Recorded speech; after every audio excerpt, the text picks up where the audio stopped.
Assalamualaikum warahmatullahi wabarakatuh. Waalaikumsalam warahmatullahi wabarakatuh. Bismillahirrahmanirrahim. Alhamdulillahi rabbil alamin.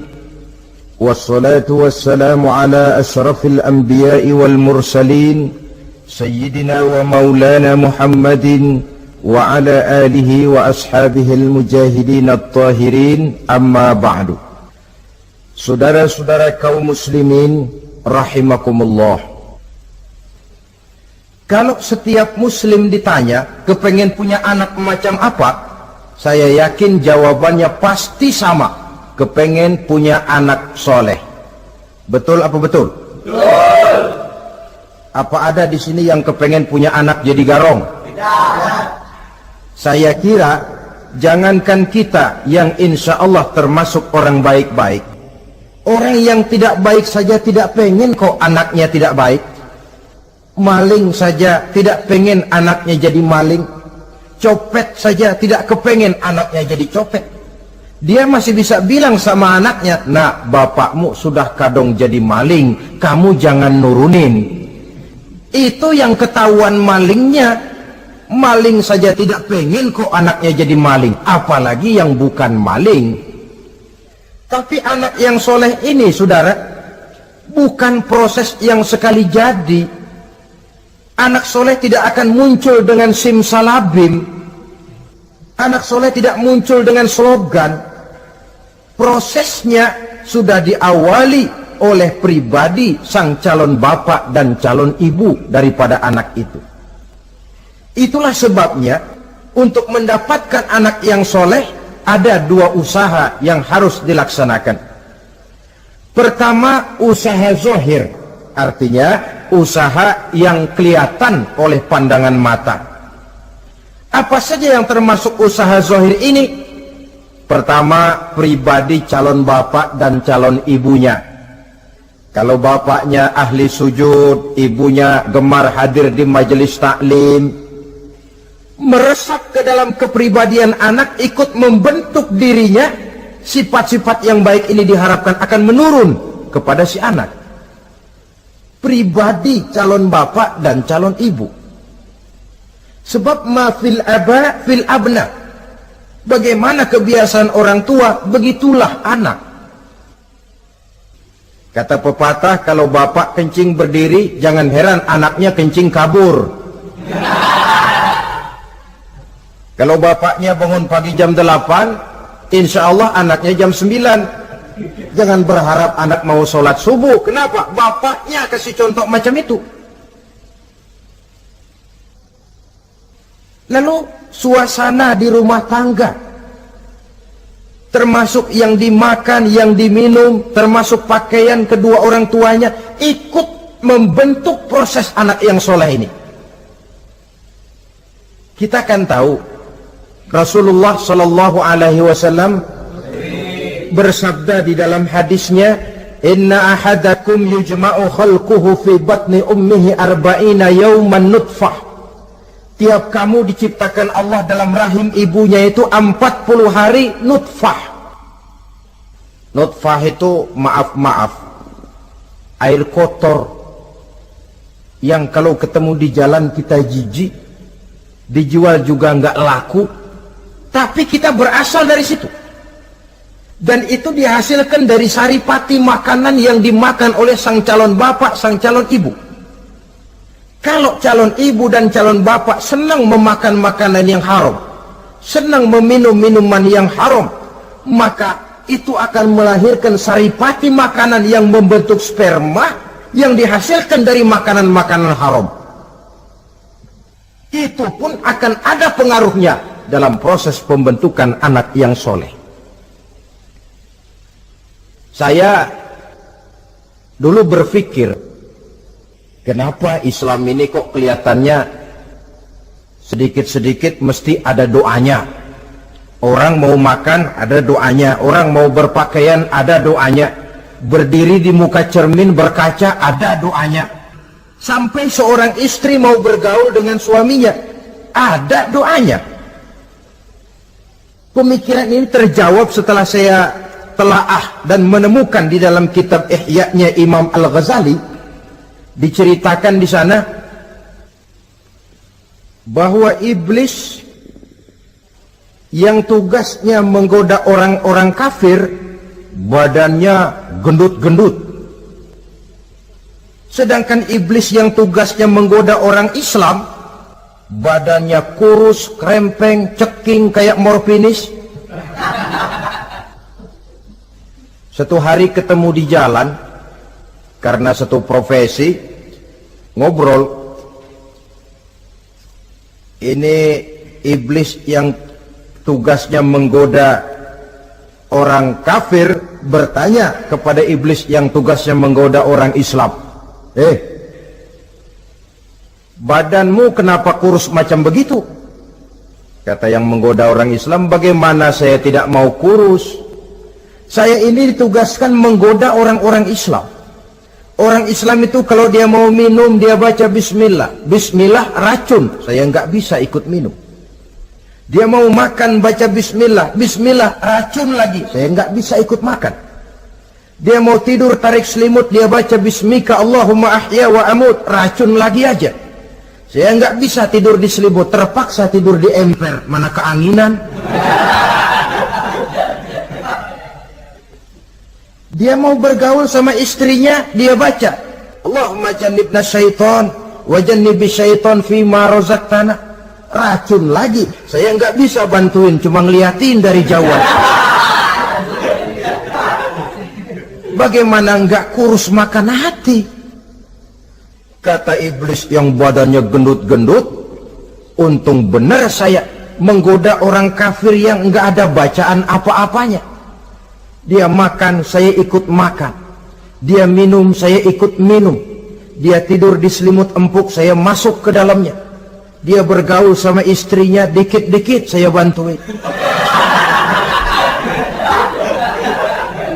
Allah karim, ini maaflah kalau sudah dibantuin iblis ini, jangan heran anak jadi sangar nantinya. Jadi sejak proses produksi awal, Islam sudah mengajarkan hal yang sedemikian rupa. Pribadi calon ibu bapaknya baik, makanan, minuman, dan pakaian terdiri dari yang halal. Suasana beragama kelihatan di rumah tangga. Ibu ahli sujud, bapak ahli sujud. Ini termasuk proses usaha yang zahir dari orang tua yang menginginkan anak yang soleh. Sampai terjadi proses kehamilan. Proses kehamilan itu kata Nabi 40 hari yang pertama nutfah, 40 hari yang kedua alaqah, 40 hari yang ketiga mudghah. Mudghah itu embrio, cikal bakal bayi. Setelah proses 3 kali 40 hari itu, barulah ditiupkan ruh ke dalam rahim sang ibu. 120 hari atau 4 bulan, perempuan yang hamil itu baru terasa perutnya bergerak-gerak. Ini berdasarkan pengalaman perempuan. Saya sendiri kebetulan alhamdulillah belum pernah hamil.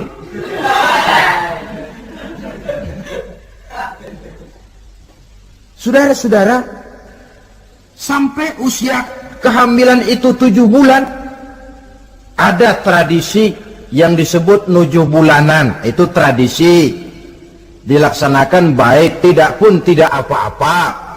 Tidak ada perintahnya memang, tapi juga tidak ada larangannya.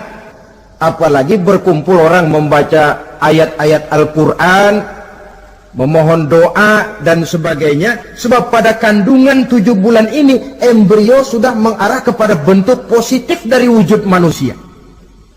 Di situ dibacakan surah Yusuf, surah Maryam, surah Tabarak, surah Waqi'ah, tafa'ul namanya, mengundang rasa optimis supaya membawa keberkahan kepada pribadi sang calon anak yang nanti akan lahir ini.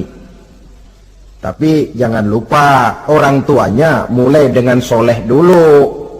Jangan orang tuanya nggak mau sujud, nggak mau ibadah, istrinya hamil dibacain surah Yusuf supaya anaknya cakep kayak Nabi Yusuf.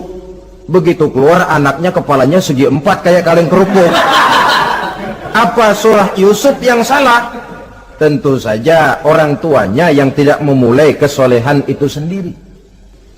Lalu usia kandungan 7 bulan ke atas, sang calon bapak mulai membantu-bantu istrinya.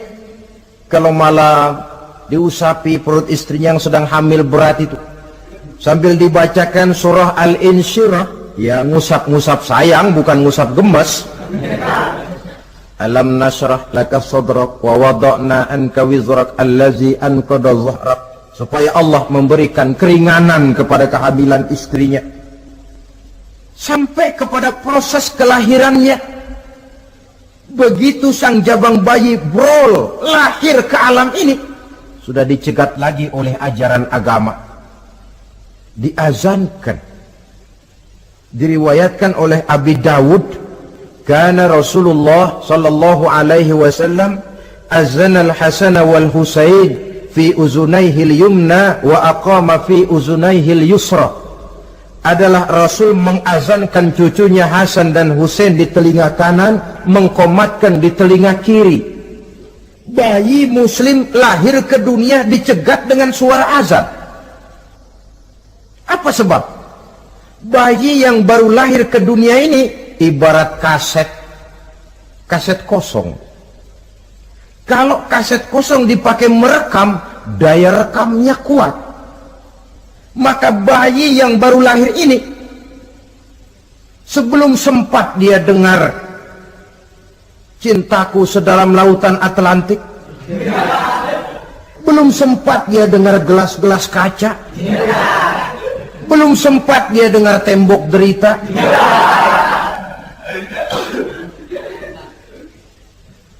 belum sempat dia menikmati serak-serak basahnya suara Frank Sinatra atau merdunya suara Madonna. Rekaman pertama yang masuk lafzul jalalah, Allahu Akbar, Allahu Akbar. Belum sempat dia dengar yang lain, keagungan Allah yang didengarnya. Kaset kosong diisi dengan rekaman pertama berupa lafzul jalalah. Saudara hadirin yang saya hormati, lalu datang kewajiban orang tua setelah sang anak lahir. Apa itu? Memberikan nama. Jangan lupa, ini proses pembentukan anak yang soleh. Memberikan nama. Walaupun William Shakespeare pernah bilang, what is a name? Apa sih arti sebuah nama? Cuma nama saja kok. Biar adanya di atas lumpur, kalau memang intan ya tetap intan. Nama itu tidak banyak artinya. Namun pada hakikatnya nama merupakan bagian daripada doa. Itulah sebabnya Islam mengajarkan khairul asma'i ma hummida wa ubida. Sebagus-bagus nama yang mengandung pujian atau menggambarkan kehambaan seseorang kepada Tuhan. Mengandung kata-kata pujian, Ahmad, Muhammad, Hamid, Mahmud. Mengandung nilai kehambaan seperti Abdurrahman, Abdurrahim, Abdurrauf. Jangan mentang-mentang ada di Quran anak dinamai Jahannam. Wah, kenapa Jahannam? Itu kan ada di Quran, Pak. Iya, di Quran, tapi lempengan neraka itu. Sekarang ini saya melihat gejala akibat rasa malu beragama. Kan zaman sekarang kadang ada tuh orang malu mengakui Islamnya. Bertemu teman, Assalamualaikum, malu, minder. Berangkat ngaji bawa Quran, malu, minder, rendah diri, malu mengakui Islamnya. Termasuk diberikan nama yang berbau-bau Islam ini. Malu katanya, kampungan. Bapaknya kasih nama bagus Ibrahim, lantaran pengen nyentrik dia potong Bram. Ibrahim kampungan, Bram aja nih lah. Itu kan cuma nama, Pak. Memang begitu mulanya. Nabi pernah memberikan isyarat, la tattabi'anna sunnana man kana qablakum shibran bi shibrin. Satu saat kau pasti akan mengikuti tingkah laku orang-orang sebelum kamu. Cuma cara kamu mengikuti sedikit-sedikit, sejengkal, sehasta, semeter. Begitu enak kamu ikut-ikutan, sampai yang kamu ikuti masuk ke lubang biawak, kamu pun akan masuk juga ke dalamnya. Mula-mula nama, malu pakai nama Islam. Dari nama pindah ke pakaian. Dari pakaian pindah ke pergaulan. Kalau nama Ibrahim, berteman dia dengan Ali, Hamid, Farid, Syauki.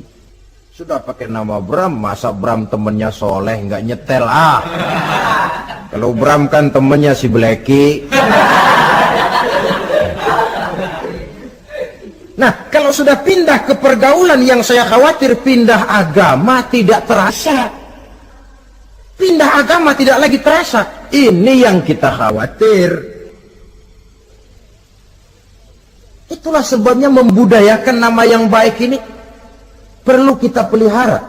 Nama sebagian daripada doa. Tatkala orang tua memanggil kita dengan nama yang baik, sudah merupakan doa agar anaknya jadi orang baik-baik.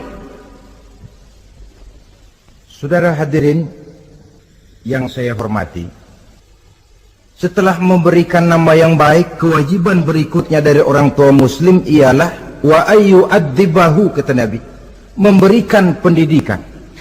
Sebab nama yang baik tidak akan banyak menolong kalau tidak diiringi dengan pendidikan.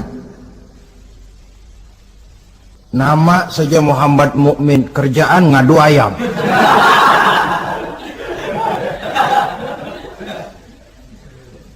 Nama yang baik tapi lantaran tidak diiringi dengan pendidikan, tidak akan banyak menolong. Nah, pendidikan ini dari mana dimulai? Dari rumah tangga. Al-bait madrasatul ula. Rumah tangga adalah sekolah yang pertama. Belum lagi anak kenal TK, ibtidaiyah, sanawiyah. Yang dia kenal adalah rumah tangganya.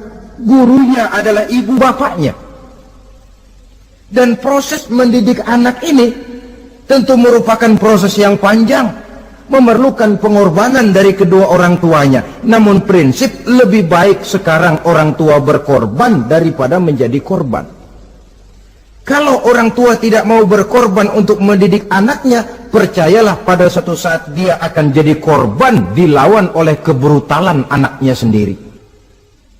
Biarlah kita orang-orang tua ini peras keringat banting tulang, pergi pagi pulang sore, kaki jadi kepala, kepala pun jadi kaki, untuk satu cita-cita agar anak-anak kita kelak lebih baik daripada kita sekarang ini. Mendidik. Karena kian hari kita dihadapkan dengan kenyataan peledakan penduduk, sulitnya lapangan kerja, persaingan hidup yang makin tajam, sulitnya ekonomi. Kalau anak kita tidak bekali dengan pendidikan, dia akan tersudut di pojok-pojok kehidupan untuk lebih banyak cuma jadi penonton daripada pemain di dalam kegiatan kehidupan ini. Nah, setelah memberikan nama yang baik, lalu mendidiknya, lalu datanglah usaha yang batin di dalam proses pembentukan anak yang soleh ini, yaitu mendoakan anak. Yang baik tentu doa dari orang tuanya sendiri. Sebab kata Nabi, doaul walid liwaladihi kadu'ain nabi li ummatihi. Doa orang tua kepada anaknya seperti doa Nabi kepada umatnya. Sebagaimana doa Nabi kepada umatnya tidak ditolak, begitulah doa orang tua kepada anaknya. Di keheningan malam, si orang tua ini sering bangun, tahajud, sujud dia di hadapan Allah dengan menitikkan air mata, memohon doa dengan doanya Nabi Allah Ibrahim, Rabbi habli minas salihin. Ya Allah, berikan kiranya saya anak yang soleh. Nabi Ibrahim tidak minta anak pintar. Nabi Ibrahim tidak minta anak yang tampan. Nabi Ibrahim tidak minta anak yang kaya dan punya kedudukan tinggi. Yang beliau minta, Rabbi habli minas salihin. Ya Allah, berikan saya anak yang soleh. Kelihatan ini ketika beliau punya anak bernama Ismail. Lalu turun perintah Allah, hai Ibrahim, potong leher anakmu Ismail. Nabi Ibrahim bermusyawarah, Ismail, saya Abah, Allah memerintahkan saya untuk menyembelih leher kamu. Menurut pendapatmu bagaimana, mimpiku ini laksanakan atau tidak?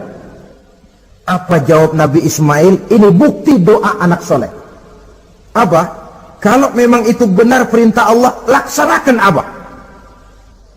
Ya abati if'al ma tu'mar, satajiduni insyaallah minas sabirin. Kalau memang itu perintah Allah, Abah, laksanakan, potong leher saya. Anak soleh. Kalau cuma anak pinter tapi nggak soleh, mungkin jawabannya nggak begitu. Nak, bapak disuruh Allah menjelmelih leher kamu. Bagaimana nak, laksanakan jangan. Mungkin dia akan jawab, kenapa saya bapak aja potong yang udah tuaan.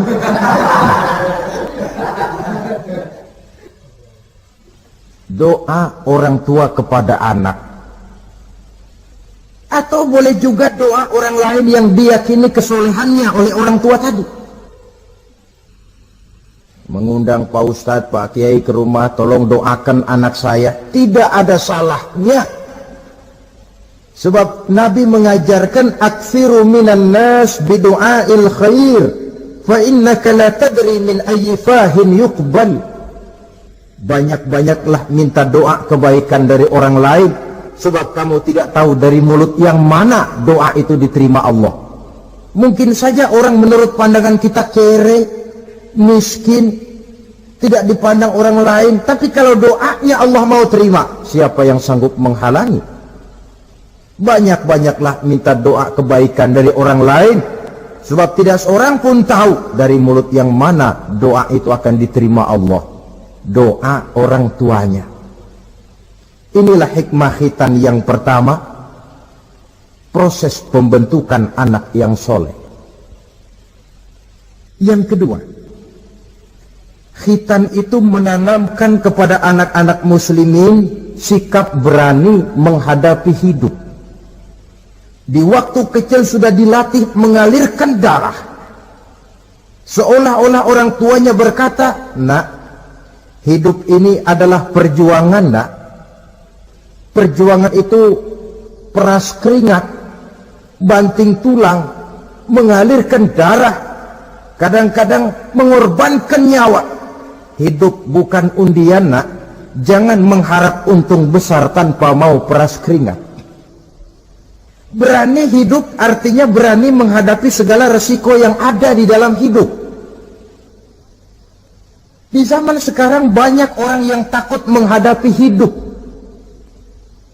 Pakaian mau bagus, makan mau enak, hidup mau terpandang dan dihargai orang, tapi kerja keras tidak mau.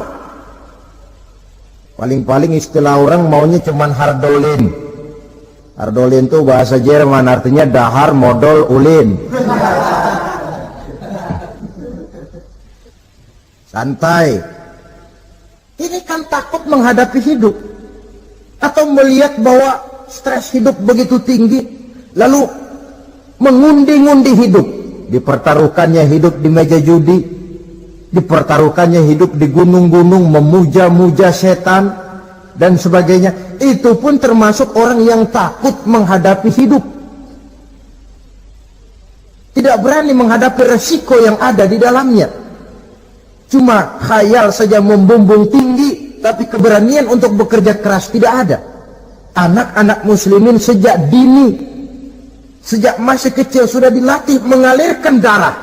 Hidup ini perjuangan, nak. Bukan santai-santai, bukan berleha-leha, bukan berandai-andai. Tidak akan pernah sampai kita kepada tujuan kalau hidup cuma diisi dengan berandai-andai, berleha-leha, bersantai-santai. Dia adalah perjuangan, jalannya menanjak, menurun, banyak onak dan duri di sekelilingnya. Kuatkan pribadimu menghadapi hidup ini. Ditanamkan sikap berani menghadapi hidup. Itu yang kedua. Lalu yang ketiga, khitan pada hakikatnya merupakan peletakan batu pertama, dalam arti mempersiapkan anak supaya hidupnya nanti menjadi orang yang sujud kepada Allah. Secara tidak langsung orang tuanya seolah-olah berkata, nak, kamu dikhitan sekarang supaya nanti kamu bisa istinja, nak. Kalau kamu sudah bisa istinja, kamu bisa berwudu. Kalau wudumu sah, kamu bisa sholat. Peletakan batu pertamanya lewat khitan. Jadi kalau sudah dikhitan lalu dianggap selesai, sholat tidak diajarkan, wudhu tidak diajarkan, ya sama saja dengan membangun rumah. Setelah peletakan batu pertama lalu tidak dilanjutkan dengan membangun yang lain, alang-alang yang bakal tumbuh.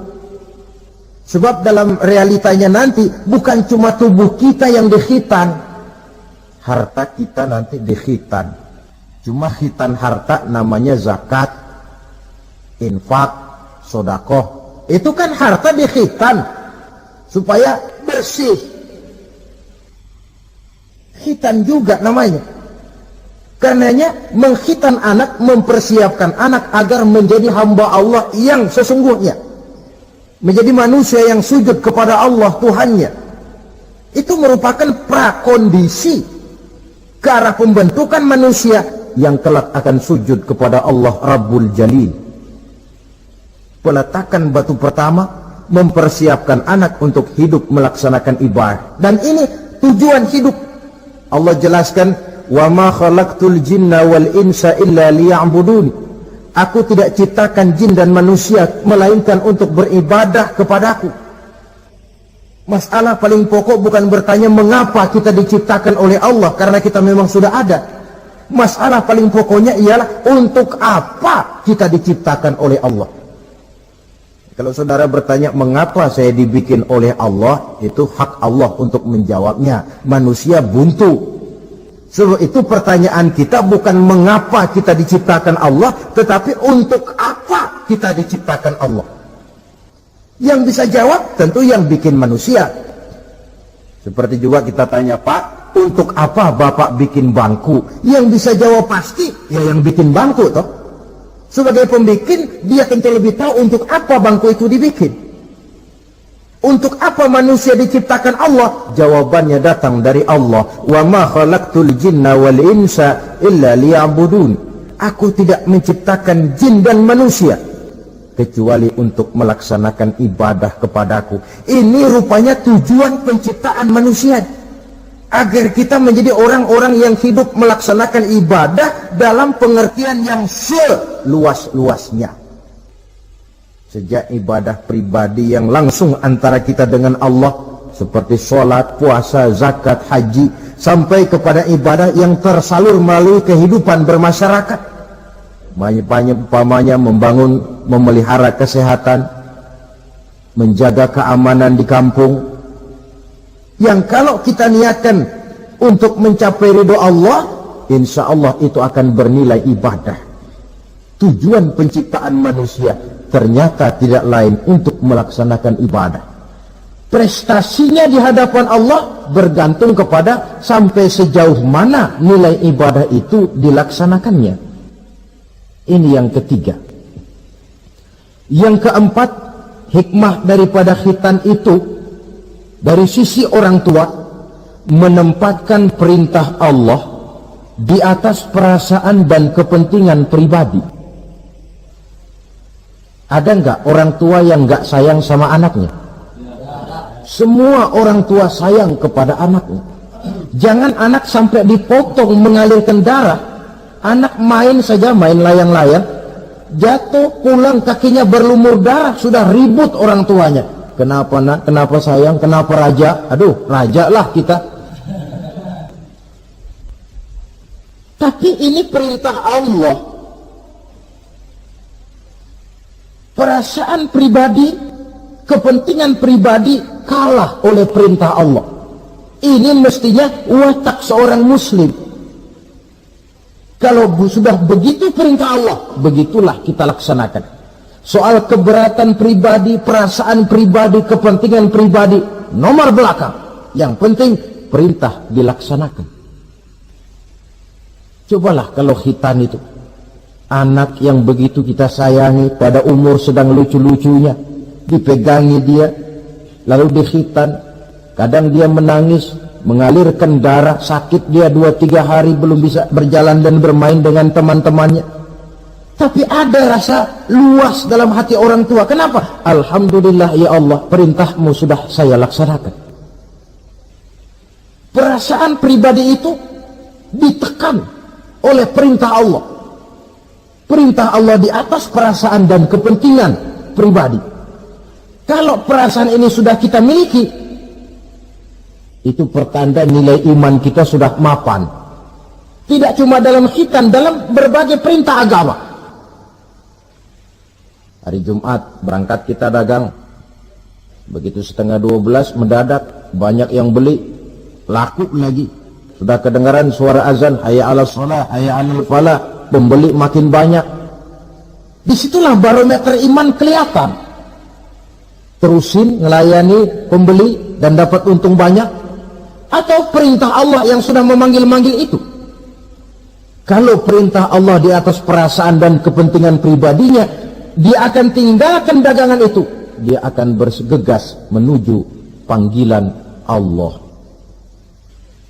Saudara hadirin yang saya hormati, jadi perintah khitan ini mendidik setiap muslim agar perintah Allah berada di atas perasaan dan kepentingan pribadi. Hijau kata Allah, hijau kata kita. Putih kata Allah, putih kata kita. Ke barat kata Allah, ke barat kita melangkah. Ke timur perintah Allah, ke timur kita berjalan. Nyatanya kita ini sering paradok. Ke kulon kata Allah, nyetan kita berangkat. Ngalor perintah Allah, ngidul kita jalan. Putih kata Allah, hijau kita bilang. Paradok. Kenapa? Berpadu segala macam perasaan dan kepentingan dalam kehidupan kita yang kadang mengalahkan kepentingan agama, kadang mengalahkan kepentingan umat, mengalahkan kepentingan orang banyak. Tidak itu yang dididik di dalam pelaksanaan khitan ini. Ini yang keempat. Kemudian yang kelima, dari segi kesehatan, kulit yang dipotong, yang menutupi kulfah itu adalah tempat bersarangnya segala macam kotoran. Membiarkannya mengendap bisa saja menimbulkan kanker kulit. Maka untuk menjaga dan memelihara kesehatan, agama menganjurkan khitan. Di samping tentu ada unsur kepentingan biologis. Ini maaf-maaflah, kalau nanti orang sudah bersuami, sudah beristri, akan terasa manfaatnya khitan. Lain loh yang dikhitan dengan yang tidak itu. Coba saja tanya orang, makan pisang itu yang enak dikupas dulu apa dimakan kulit-kulitnya? Ya mesti tentu yang enak ya dikupas dulu. Kalau kulit-kulitnya juga dimakan, rakus namanya. Belum lagi kemungkinan bisa jadi penyakit. Dari segi kesehatan, dari segi kepentingan biologis, perintah khitan ini kembali manfaatnya buat kehidupan manusia. Itulah sebabnya di dalam An-Nahl ayat 123 Allah Subhanahu wa taala menegaskan, "Tsumma auhayna ilaika an ittabi' millata Ibrahim hanifa wa ma kana minal musyrikin." Kemudian kami wahyukan kepada kamu wahai Muhammad, ikutilah agama Ibrahim yang hanif ini, dan tidaklah ia termasuk daripada golongan orang-orang yang menyekutukan Allah. Artinya syariat khitan ini yang berasal dari sejarah kehidupan Nabi Ibrahim diteruskan oleh syariatnya yang dibawa oleh Nabi kita Muhammad sallallahu alaihi wasallam. Maka kalau ayat menjelaskan inna dina indallahil Islam, agama yang diridhoi Allah itu cuma agama Islam. Islam yang mana? Islam yang dibawa oleh Nabi Adam, diteruskan oleh Nabi Nuh, diteruskan oleh Nabi Ibrahim, diteruskan oleh Nabi Musa, diteruskan oleh Nabi Isa, dan disempurnakan oleh Nabi kita Muhammad sallallahu alaihi wasallam. Karena seluruh rasul yang 25 ini sumbernya sama, Allah. Prinsip ajarannya sama, la ilaha illallah. Cuma syariatnya saja yang agak berbeda, disesuaikan dengan situasi dan kondisi dari umat yang dihadapi oleh rasul itu. Nabi Sulaiman misalnya ada sholat, tapi sholatnya Nabi Sulaiman tidak pakai rukuk dan tidak pakai sujud, berdiri saja. Zaman Nabi Nuh ada puasa, tapi puasanya versi Nabi Nuh lain dengan puasanya versi kita sekarang ini. Syariat berbeda sesuai dengan situasi dan kondisi. Tapi khitan sejak Ibrahim, Ismail, Ishak, sampai kepada Musa, sampai kepada Isa, sampai kepada Nabi kita, terus berkelanjutan sampai hari akhir nanti. Jadi bukan merupakan syariat baru. Pengukuhannya dalam An-Nahl 123 ini, aku wahyukan kepada Muhammad, ikuti agama Ibrahim ini, agama tauhid, yang diantara syariatnya adalah pelaksanaan khitan. Sedangkan Ibrahim seorang yang hanif. Hanif ini lebih tinggi daripada sekedar taat. Kalau orang yang taat itu contohnya begini, nak, tolong taruh ini gelas di pinggir meja, nak. Kalau dia taat ya apa adanya, ditaruh saja tuh gelas di pinggir meja. Orang yang hanif lain, mikir. Iya, kalau ditaruh di pinggir kan gampang kesenggol orang, jatuh ke bawah, pecah. Biar diperintah taruh di pinggir, taruh aja di tengah dah, biar aman. Ini hanif namanya. Tingkatan yang lebih tinggi daripada taat.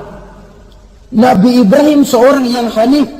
Tidak ada perintah Allah yang tidak dilaksanakan dengan sebaik-baiknya. Sampai pun perintah memotong anak sendiri. Saya kira kalau perintah macam begini turun kepada orang zaman sekarang, banyak yang bubar jadi orang Islam. Potonglah leher anakmu, udahan aja dah. Dan memang perintah itu cuma untuk menguji kekuatan mental Nabi Ibrahim alaihissalam. Perintah menyembelih leher anak, perintah membangun Ka'bah, perintah hijrah keluar dari kampung halamannya sampai mengembara ke negeri Syam. Perintah ujian menghadapi api yang dinyalakan oleh Raja Namrus. Belum lagi perintah menghadapi kekufuran daripada kaumnya, menghadapi orang tuanya sendiri yang adalah produsen berhala. Bisa kita bayangkan ini, anaknya penegak tauhid, bapaknya produsen berhala. Tapi itulah agama, syarat dengan contoh. Yang anak bapaknya nabi, anaknya bajingan. Yang anaknya nabi, bapaknya pembuat berhala. Karena memang hidayah itu adalah hak prerogatif dari Allah Subhanahu wa ta'ala. Diberikan kepada siapa saja yang dikehendakinya. Saudara-saudara kaum muslimin rahimakumullah. Oleh sebab itu saya mengajak kepada seluruh umat Islam, kalau melaksanakan walimatul khitan, mengkhitan anak, boya sudah lewat masanya cuma sekedar diramein dengan layar tancap atau orkes madur. Akan lebih positif kalau diisi dengan dakwah, pengajian, ceramah yang menjelaskan tentang hikmah daripada walimatul khitan ini. Yang ditinjau dari segi apapun, mengadakan pengajian itu lebih menguntungkan, baik pribadi, baik yang mengadakan walimah, baik bagi masyarakat, ketimbang walimah dengan berfoya-foya. Apalagi hadis mengingatkan kita, kata Nabi begini, man sanna sunnatan hasanatan falahu ajruha wa ajru man amila biha. Siapa yang memulai satu kebajikan, dia akan mendapat pahala dan pahala dari orang-orang yang mengikuti kebajikan itu. Saudara nyunatin anak, mengadakan pengajian, undang kiai, banyak orang yang hadir, saudara akan dapat pahala dan juga dapat pahala dari seluruh orang yang hadir. 1000 orang yang hadir, 1000 saudara dapat pahala. Sebaliknya kata Nabi, wa man sanna sunnatan sayyi'atan falahu ismuha wa ismu man amila biha. Siapa yang memulai satu kejahatan, dia akan mendapat dosa dan dosa dari seluruh kejahatan yang terjadi pada malam itu.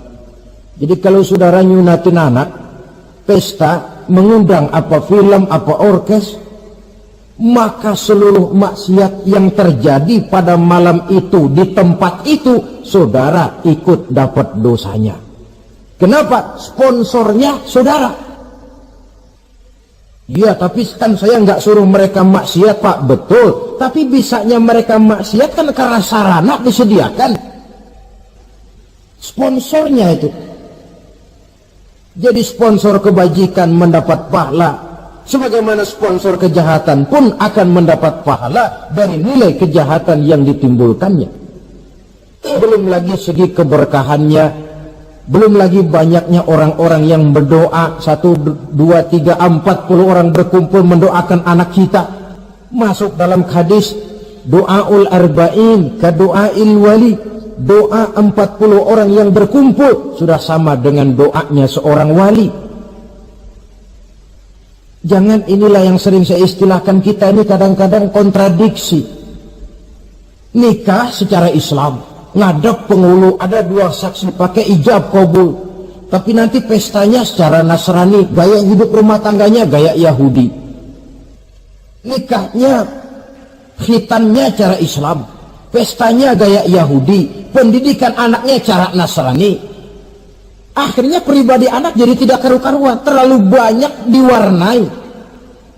Bukankah Nabi menyatakan kullu mauludin yuladu 'alal fitrah fa abawayhi yuhawidanihi aw yumajjisanihi aw yunassiranihi atau kama qala. Setiap bayi dilahirkan dalam keadaan suci, bersih. Tidak ada dosa warisan dalam Islam. Tidak ada anak haram jadah dalam Islam. Yang haram jadah itu perbuatan bapak moyangnya itu. Anak lahir suci, bersih, seperti kertas putih. Mau ditulis dengan tinta apa, terserah kedua orang tuanya.